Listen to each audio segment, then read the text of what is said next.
I just removed two of the secondary feathers off of Kevin here that were a bit tattered, and the shafts were already broken. And I just had to snap them off the rest of the way. But the shafts were already broken, and they were just hanging askew off of his left wing. But I want you to see the condition of his feathers there. Now, a lot of times this has two major causes. If it's not that they've been preening them excessively because they're getting ready to molt, which is not the case with him right now. One is being housed in an excessively small area, or too small of an area for the amount of animals you got in there.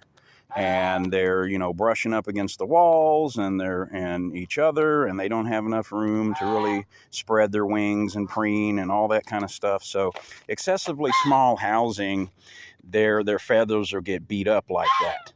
And then the other major cause, which looks like is probably the case here with how, see, the way his feathers look pulled and the shafts are snapped there, like the ends of the feathers are kind of snipped and missing. This is real common when geese go after each other, and especially ganders, when they go after and bite each other on the back and chase each other around. And I would expect to see this in a case like Nikki caused out there, and frankly her friends who were housing him. When you can't just take two geese who are completely unknown to each other, especially ganders, and just throw them together in a kennel or a coop or something. And especially where it's not even for nighttime. You're keeping them shut in that thing 24/7 because you don't have a yard to let them walk around in like we do out here. You're going to have the ganders are going to fight if they don't know each other. And even though this other gander, like they picked up the 3 geese from animal control in Wichita Falls, and I don't know how accurate they were in identifying the sex, but they said that 2 were females and 1 was a gander. I don't even know if that was a lie or not, because I never got to see the geese myself. And when they were being offered by animal control, that if one of them was a gander, they were old enough that gander would be kind of like the teenager type, full of piss and vinegar, and may try to challenge a stranger, and especially one who is a lot more, friendly and docile, like Kevin here.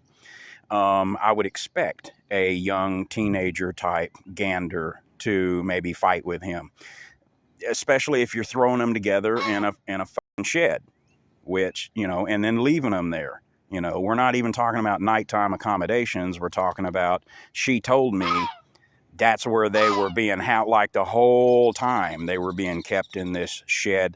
I don't give a shit if they want to call it a coop and say, and try to lean away from calling it a shed. It was a plastic shed that they converted into a chicken coop. That's what she told me. So, and that's inappropriate, even if it's large. It's inappropriate to house geese in 24 hours. You don't house geese in something like that for 24 hours. You let them out during the day. And you damn sure don't house different geese you got from different places and put them in the same fucking shed. You don't do that, okay? Then especially when you've got ganders that don't know each other. They're going to fight. So I think that's what's going on here, and that's the cause of Kevin's disheveled feathers and some of them being broken. So I just wanted y'all to see that. That's just one more thing that I've noticed that just exemplifies why these people shouldn't have geese. You're not set up for them. You're not prepared for them, and you damn sure don't know enough about them.